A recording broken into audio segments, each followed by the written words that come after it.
आँखिया से नीर रे रोकले रोकात नइखे आँखिया से नीर रे रोकले रोकात नइखे आँखिया से नीर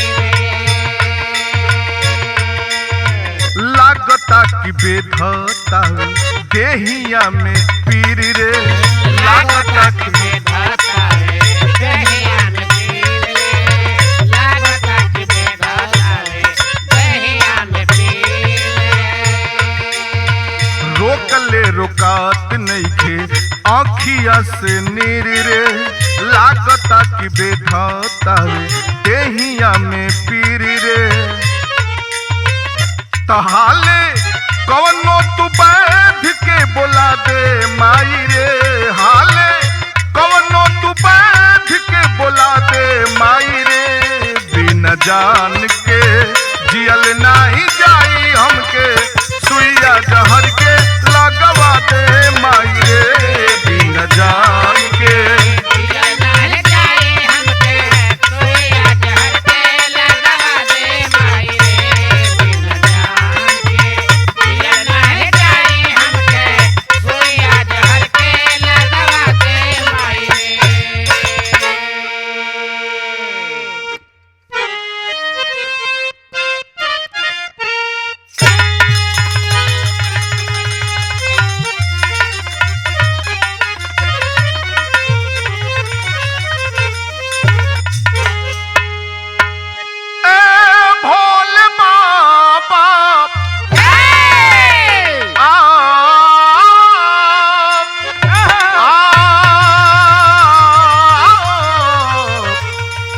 सवरिया हो भोले बाबा जोगिया होरा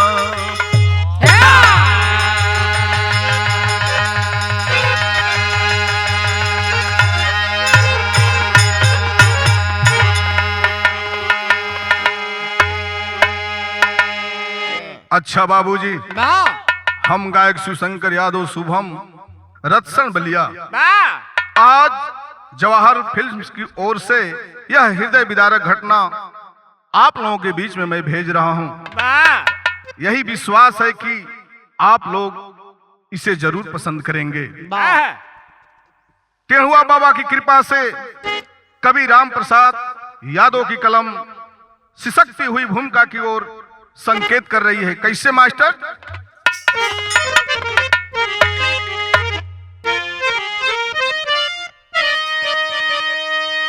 कब कहां मौत दे देगी किसको कफन,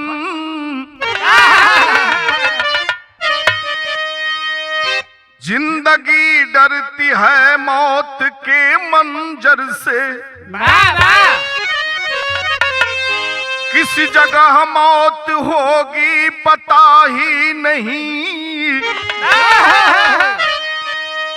भारी अफसोस है काल के खंजर से,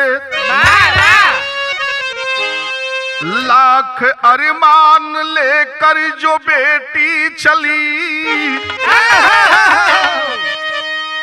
मौत आ ही गई भीड़ में नाम से, एक और अर्थी चली एक और डोली चली,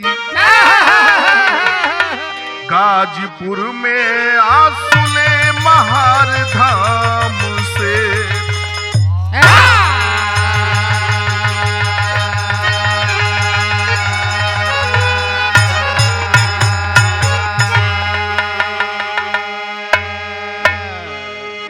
यहाँ पर एक लाइन गजल के नमूना बा मास्टर साहब। कैसे?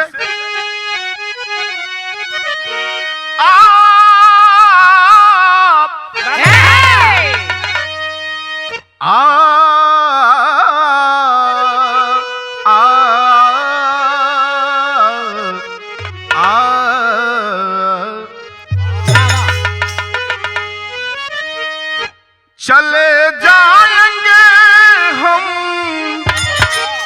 चले जाएंगे हम शहर से तुम्हारे, हमें देख कर लोग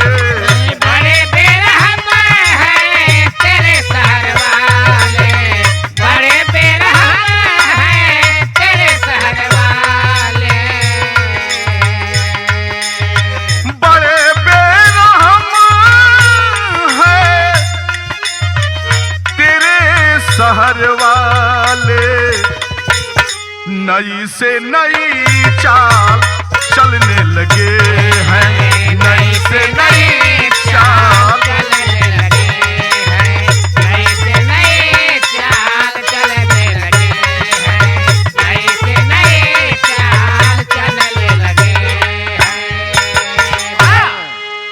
आज खुशी का माहौल है, वाह! लेकिन बाहर है कुदरत की करिश्मा। खुशी के नजर को हर गम ने रुलाया, गम के दर्द से चमन रो रहा है। गम के दर्द से चमन रो रहा है, गम के दर्द से चमन रो रहा है। श्रद्धा सुमन अर्पित करती कलम है, सदा सुमन अर्पित करती कलम है, सदा सुमन अर्पित करती कलम है।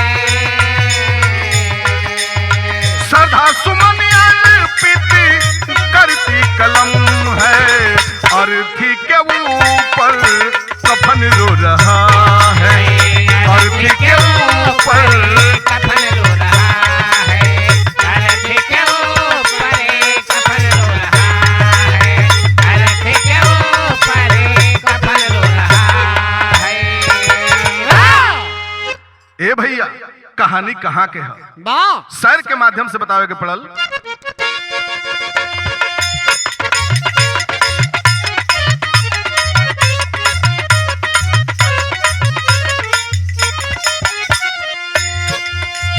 जिंदगी बच नहीं सकती कहीं छिपाने से, मौत को ला लेती कोई न कोई बहाने से।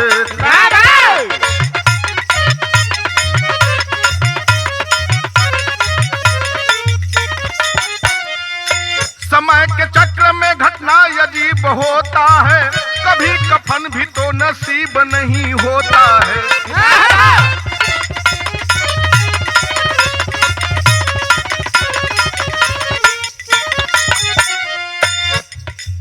बेटी के रिश्ता का ये कैसा इम्तहान हुआ, जलती 6 लाशों के बीच सिंदूरदान हुआ।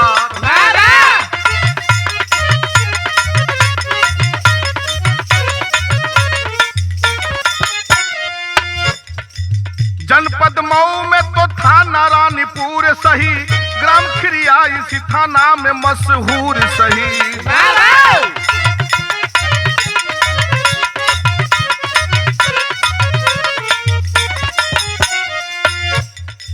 नंदू पसवान का मधुर स्वभाव रहा, खिरिया गांव में हर लोगों से लगाव रहा।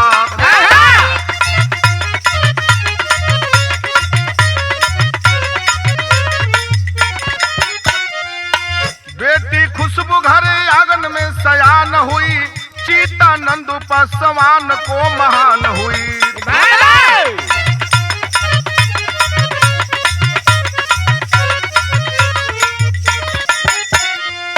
मऊ खिरिया से चल के गाजीपुर में आए हैं, बेटी जोगबर मोहम्मदपुर में पाए हैं।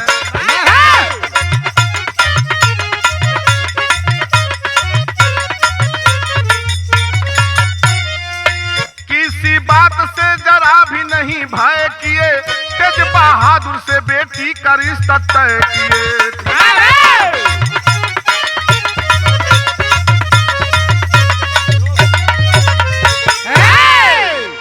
ए भैया जनपद मऊ रानीपुर थाना अंतर्गत एक गांव, जिस गांव का नाम खिरिया खास बताया गया। खिरिया गांव के रहे वाला नंदू पसवान, जो बड़े ही मधुर स्वभाव के रहने वाले थे।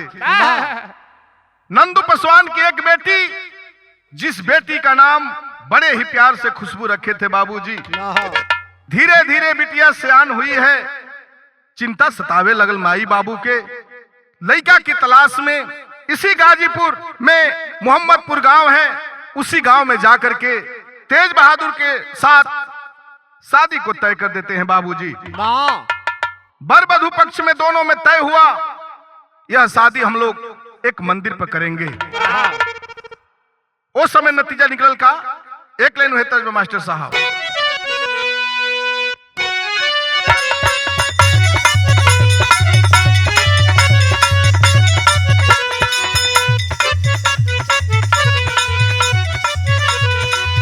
हम तो तारी गईनी हो सुनर बर पैनी हो, हम तो तार गइली हा सोनर बार पली हा, हम तो तार गइली हा सोनर बार पली हा। अपने रजऊ के प्यार में सवर गईनी हो, अपना राजाओं के प्यार में सवार गइली हा, अपना राजाओं के प्यार में सवार गइली हा।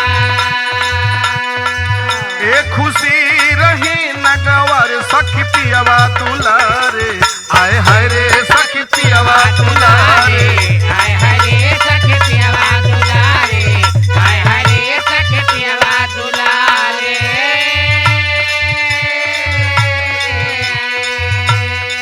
शादी तय हो गई बाबूजी, ना तिलको चढ़ गई। ओ समय के भाव दिल गई, तिलक चढ़ गईल हो शादी पड़ गईल हो, तिलक चढ़ गइल हो शादी पड़ गइल हो, तिलक चढ़ गइल हो शादी पड़ गइल हो। मारो हंसी खुशी आंगना में गड़ गईल हो, मारो हंसी खुशी अंगना में गड़ गइल हो, मारो हंसी खुशी अंगना में गड़ गइल हो। बस से महार धाम जाई सब कोई शादी मंदिरे पर होई, आए हाय रे शादी मंदिरे पर होई। हाय हाय रे शादी मंदिरे पर होई, हाय हाय रे शादी मंदिरे पर होई।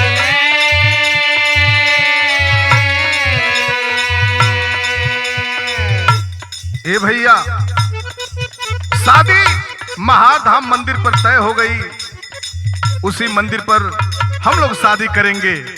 माई बाबू कितना खुश होवन, शादी रख के घरे बाबू माई नता घुमवला नहीं तई न तई। नता घुमवला नहीं तई न ताई, नता घुमवला नहीं तई न ताई। माई झंखेली बिटिया घूंटा में रोई शादी मंदिरे पर होई, आए हाय रे शादी मंदिरे पर होई। हाय हाय रे शादी मंदिरे पर होई, हाय हाय रे शादी मंदिरे पर होई।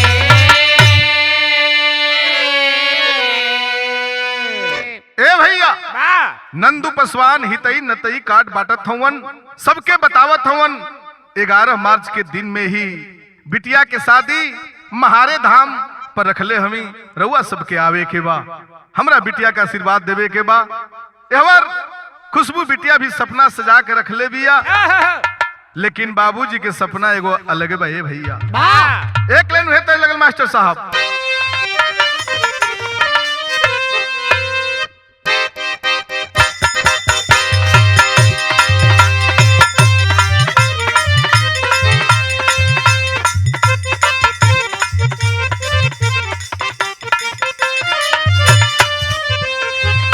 मैया पार्वती भोलेनाथ से कहतनी, देश दुनिया के महल अटारी रउआ बना देहनी, अपना खातिर कुछ ना कहनी। कौना भाव में कहतनी ए भैया, बरसेला सहवाना वाता चुवेला पलानी। अरे बरसेला सवाना वात चुवेला पलानी, बरसेला सवाना वात चुवेला पलानी। तोहरा के बुझाते नइखे एहो घड़ी दानी। अरे तोहरा के बुझात नइखे होया घरदानी, तोहरा के बुझात नइखे होया घरदानी। बरसेला सहवाना वाता चुवेला पलानी। तोहरा के बुझाते नइखे एहो घड़ी दानी। तोहरा संगे संगे पत्थरे पर सुखात बानी जी, ले के गणेश के नहीं हर जात बानी जी। ए हो लेके गणेश के नहीं हर जात बानी जी, लेके गणेश के नहीं हर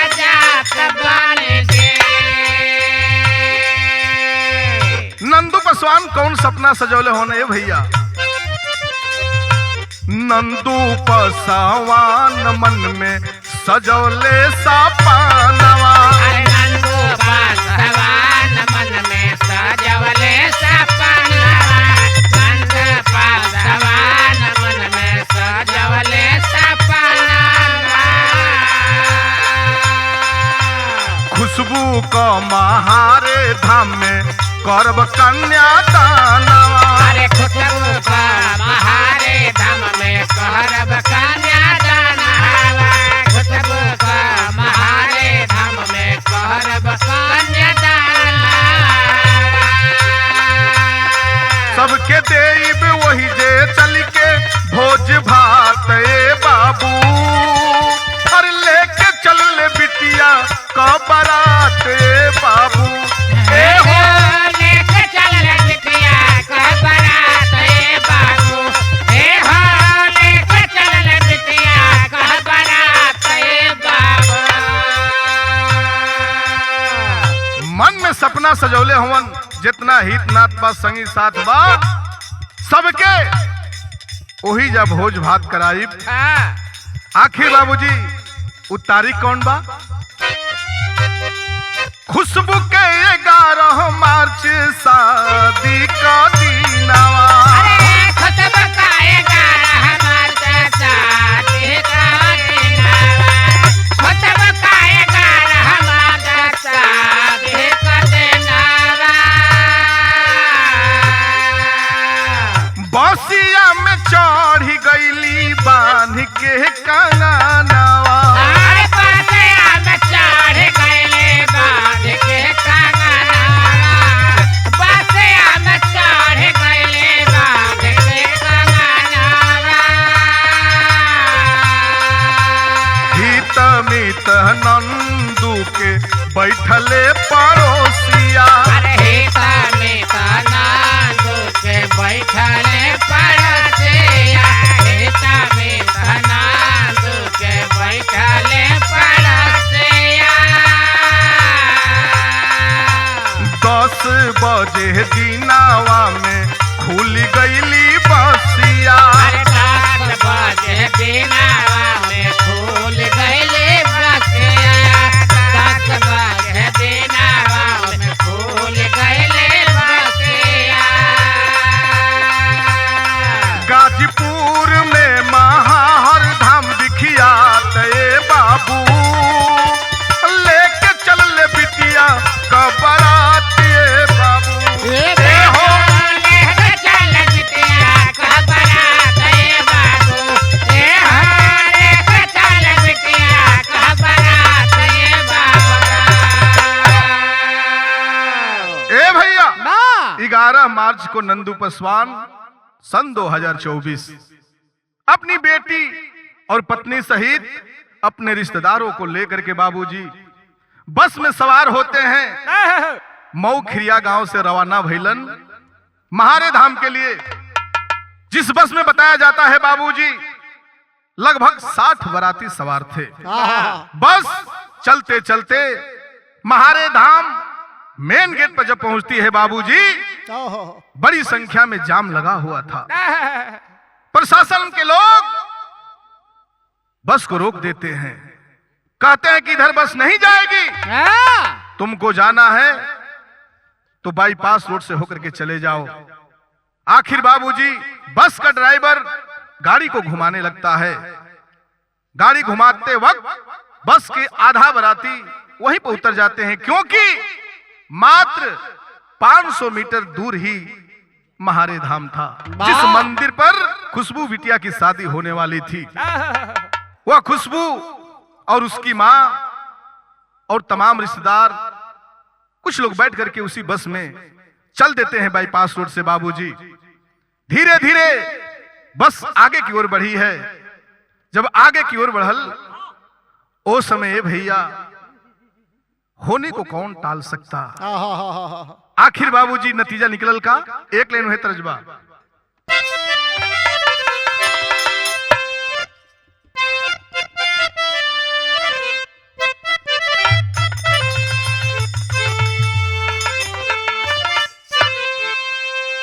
अरे कही द भौजी भैया से की, लेकिन तरजिया से बढ़िया भाव भाई भैया। वाह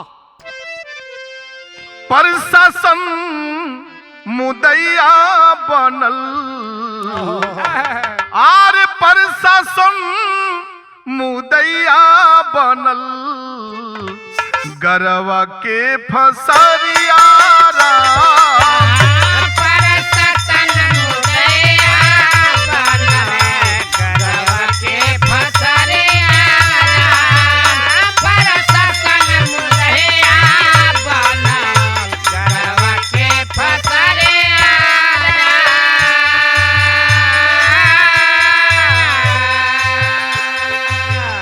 प्रशासन मुदैया बनल, अरे गरवा का फसरिया राम, बासिया घुमाया दिहलस दूसरे डहरिया राम, बासिया घुमाया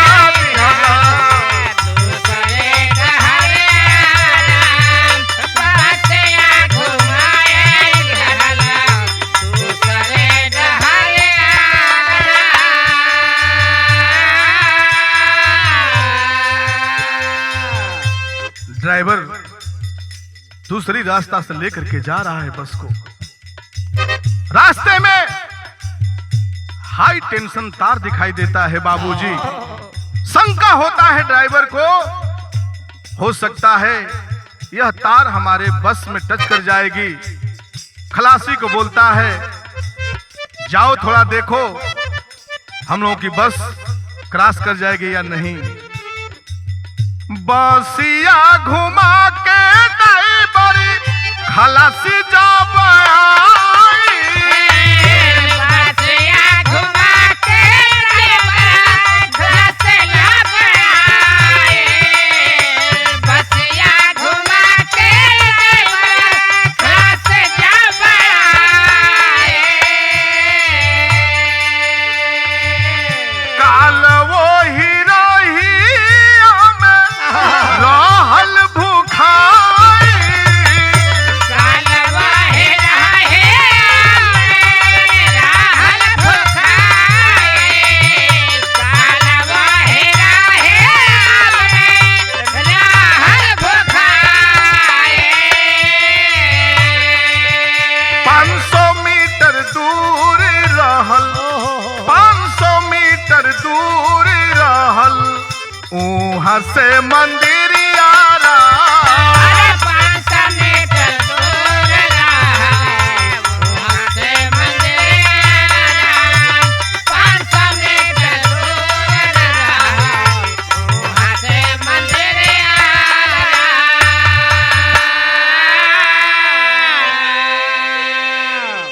ए भैया, खलासी को ड्राइवर आदेश देता है जाओ देखो कहीं तार टच न कर जाए। खलासी उतरता है बाबूजी, जा करके अपने नजर से देखा, कहा नहीं भैया बस क्रॉस कर जाएगी। विदेशिया के लाइन में बतावे के पड़ल।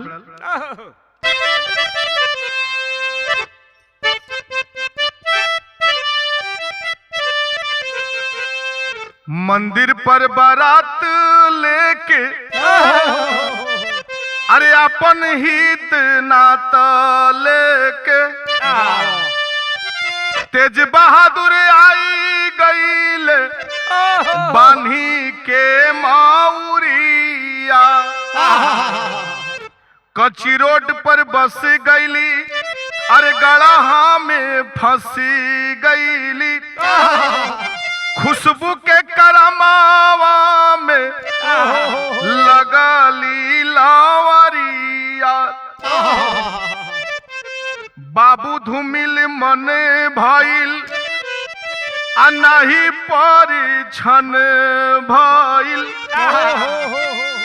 खुशबू अभी घुमलो नाही, अरे रहली भावरिया, टेंशन तारे बनल आ तबले खून खारे बनल बसिया में सटी गइल टूटी के बिजुरिया।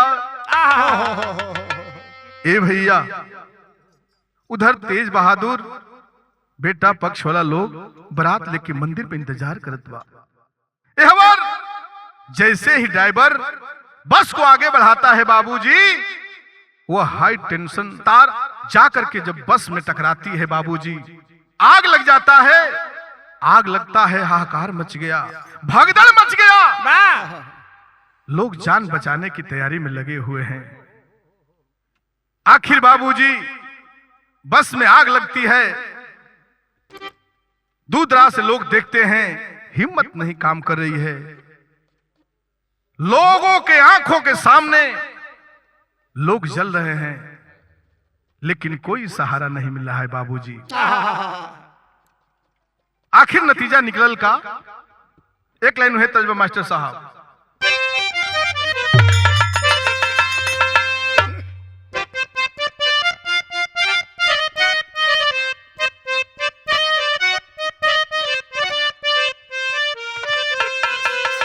तरजिया से बढ़िया भाव भी रहा में बा। अखिया में सब ही के अरे भरी गई असिया महारे नगरी, अजब जरे लगली बसिया महारे नगरी।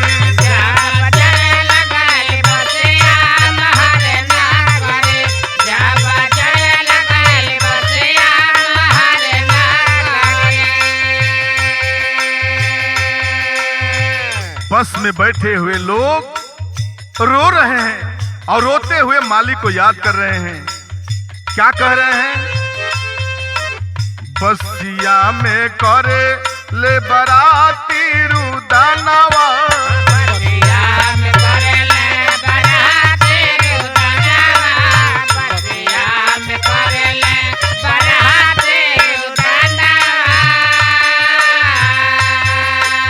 मछरी नियर छटपटाए लागल तानवा, मछरी नियर छटपटाए लागल तानवा, मछरी नियर छटपटाए लागल तानवा।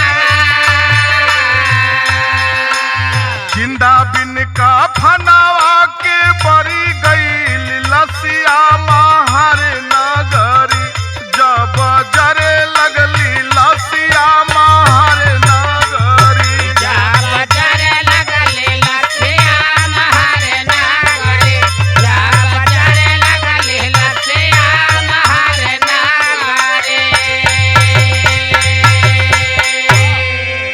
ए भैया आखिर लाचार बराती समझ में नहीं आ रहा है कि अब हम लोग क्या करें। कुछ लोग बस से बाहर निकल जाते हैं। उसी बस में खुशबू बिटिया, मतारी और दो चार औरत बैठल हवी। खुशबू की माँ हिम्मत जुटाती है बाबूजी और अपनी खुशबू बेटी को धक्का मार करके बाहर निकालती है। उसके बाद माँ भी बाहर कूद पड़ी बाबूजी।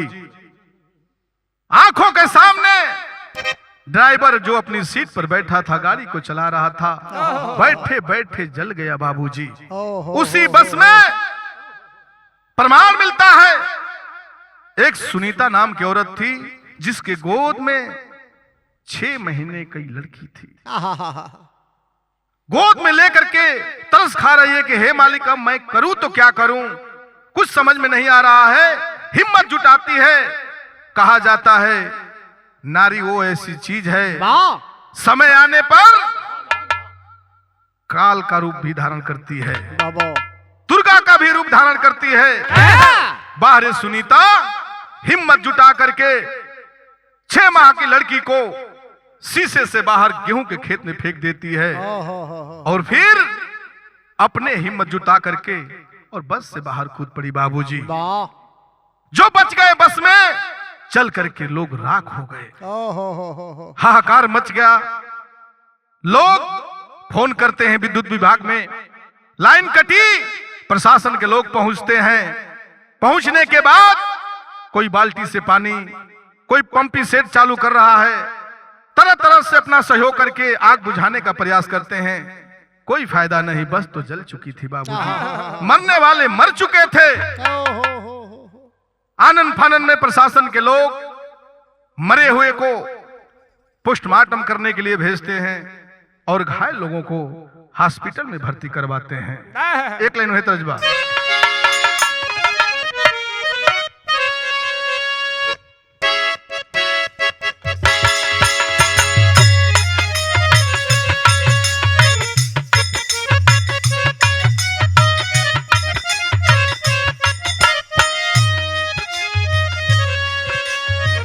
कहानी किए बंदर कूद जा जमुना में, कूद जा जमुना में, मन लो ना कहना मार दे।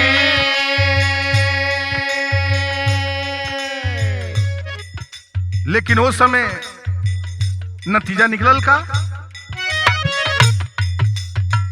बस जरी के खाक भइल, ड्राइवर भी राख भइल, ड्राइवर भी राख भइल, सब ही करेला चिख पुकार दे। अगिया के आगे बाबू दूर सब भागे बाबू, दूर सब भागे बाबू, प्रशासन भइल बाला चार दे। कोई कमाई जरल, कोई कवाई जरल, कोई कवाई जरल, कोई कभाइल घरिया नार दे। चिघर मचल रहल, जे जे बचल रहल, जे जे बचल रहल, होतबा हॉस्पिटल में उपचार दे। बचे हुए लोगों को हॉस्पिटल में इलाज के लिए भेजा गया। उस समय कवि जी टेरी के लाइन में का लिखलन,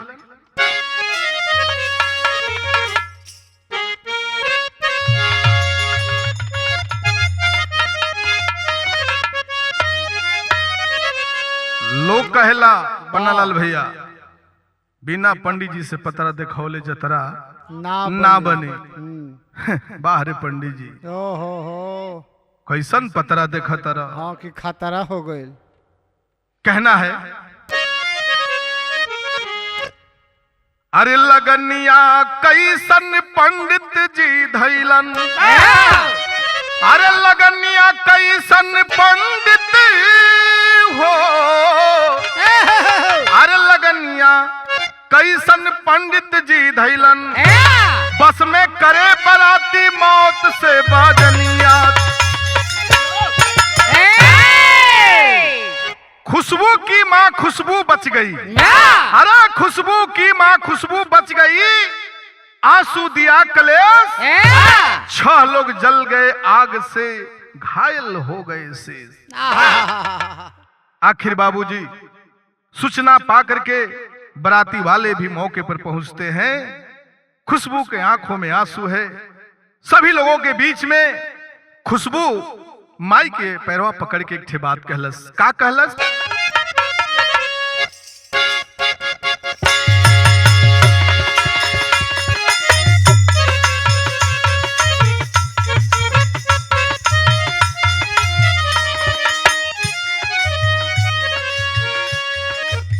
हमारी माई हो,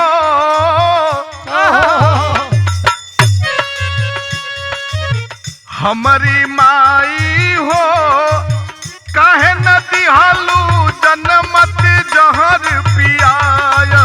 हमारी माई हो, काहे न दिहालू जनमत जहर पियाय। हमारी माई है, काहे न दिहालू जनमत जहर पियाय। हमारी माई है।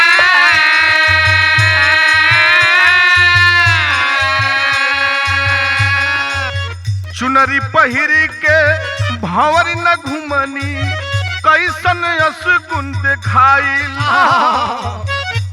नैहर ससुर नहना मारी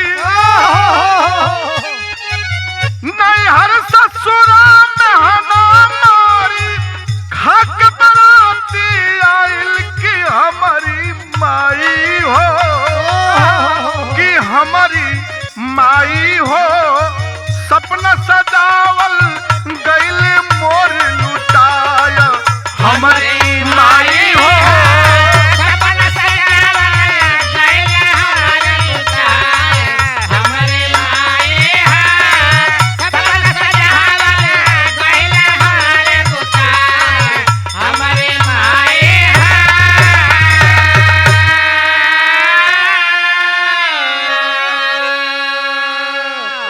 माई गोदिया में लेके बिटिया के आंसू के पूछत हवी। धीरे धीरे माहौल शांत हुआ। बाबूजी नंदू पासवान बचे हुए लोगों को लेकर के अपनी बिटिया अपनी पत्नी को लेकर के और मंदिर पर पहुंचते हैं। मंदिर पर जब पहुंचलन तेज बहादुर बेटवा जौना से अपना बिटिया के शादी तय कैले हवन। तेज बहादुर से नंदू पासवान हथवा जोड़ के एक ठे बात कहलन। का कहलन उहे तर्जमा मास्टर साहब।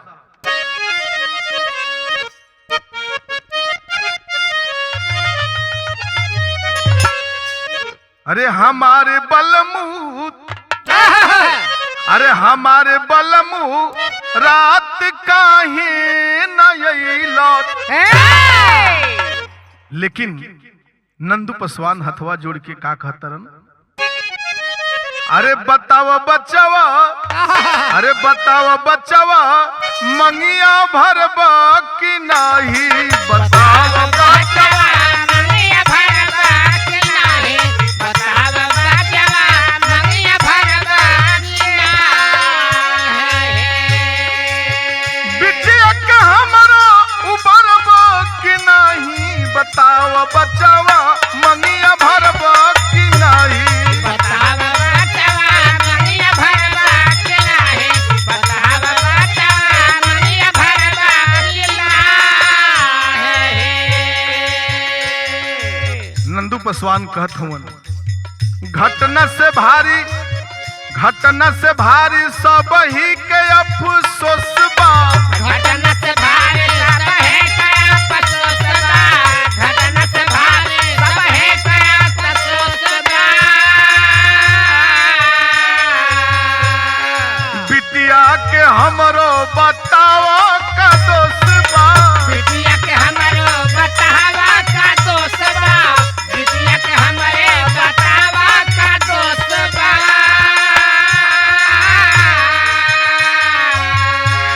अरे भार हमारा सिर से उतरबा कि नहीं बतावा बचवा अरे मंगिया भरबा कि नहीं। कहलन जौन हमरा सिर पर बोझा बा ए बाबू एके उतार द।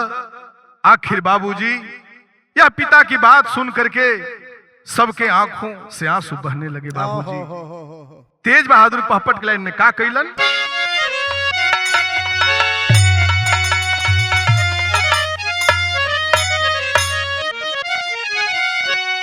तेज बहादुर बांध के मौरवा भैरव मंदिर में अरे तेज बहादुर बांध के मौरवा भैरव मंदिर में आ खुशबू के पहिराई दिहले से नुरवा भैरव मंदिर में।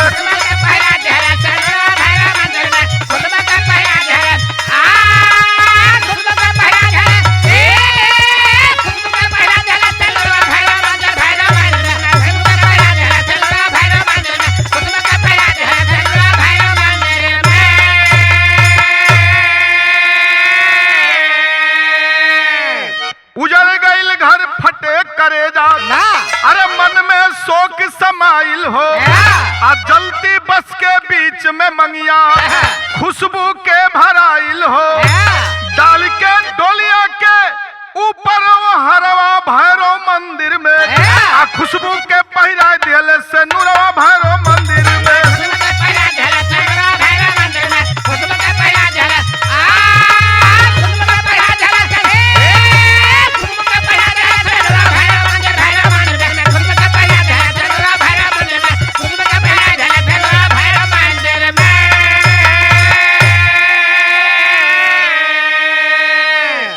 पिता की बात सुनकर के तेज बहादुर खुशबू की मांग को सिंदूर से भर देते हैं बाबूजी। अल्लाह के लाइन में कहे के पड़ल,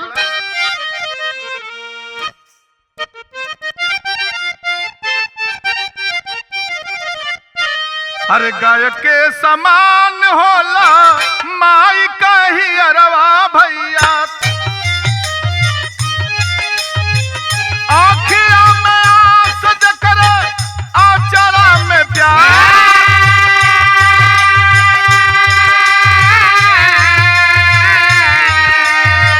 दुनिया के सबसे भारी जोधा होली जननी भैया, दुखवा के करजवा पर ले ली हो संभाल,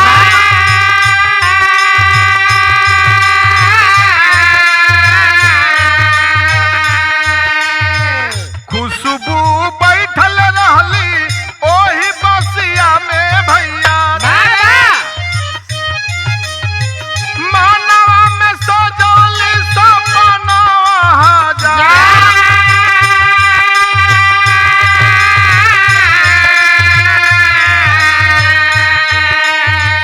बेटी के बचायल हली माई बसिया में भैया,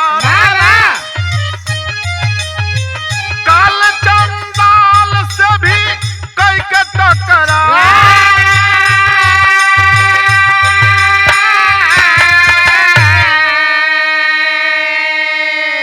ए भैया आज ऊ मतारी ना रही तो बिटिया खुशबू भी ये दुनिया में ना रही। हो तो सदर के लाइन में बताया पड़ा भैया,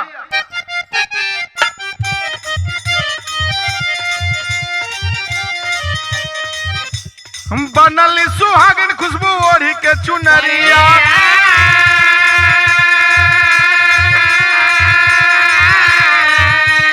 जवन से नूरावा से कैल सिंगार,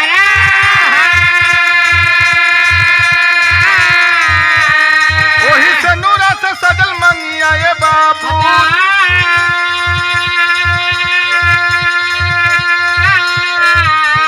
कितना उजड़ गइल दुख बरिया,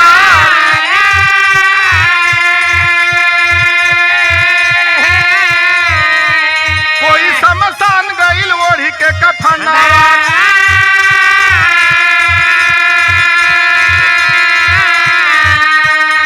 कोई कहोला हॉस्पिटल उपचार,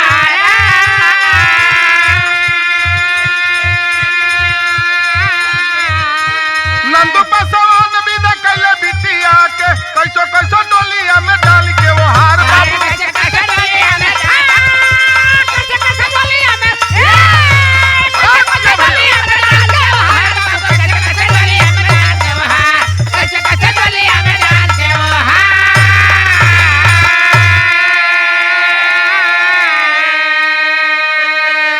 प्रशासन के लोगों द्वारा मृतक को 5 लाख रुपया और घायलों को 50,000 देने की घोषणा किया गया बाबू। मैं कहता हूं पैसे से सब कुछ नहीं मिल सकता, अगर बस मेन रोड से जाती तो शायद यह दुर्घटना नहीं होती। इसलिए परम पिता परमेश्वर से मेरा यही निवेदन है। क्या निवेदन है? खड़ी की लाइन में,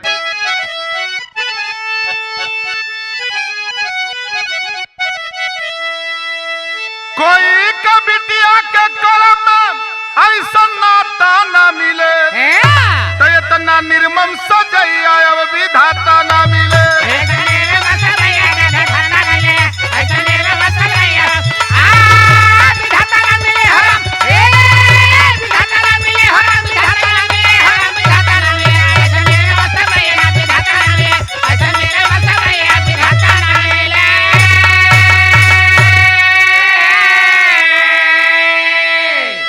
हंसी खुशी शादी संपन्न होती है बाबूजी।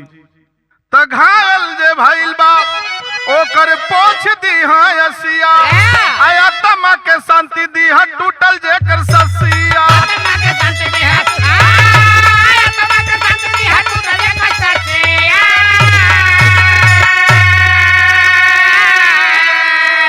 ठोकर रहिया में कलम से तोहरा दाता ना मिले, त इतना निर्मम सजैया अब विधाता ना मिले।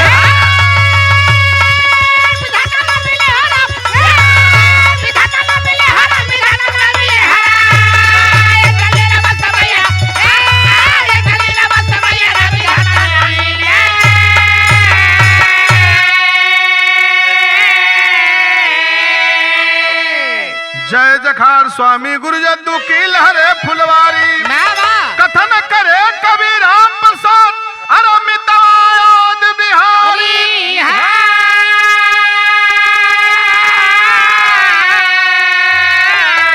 लगनिया कैसन पंडित जी धैलन त शुभम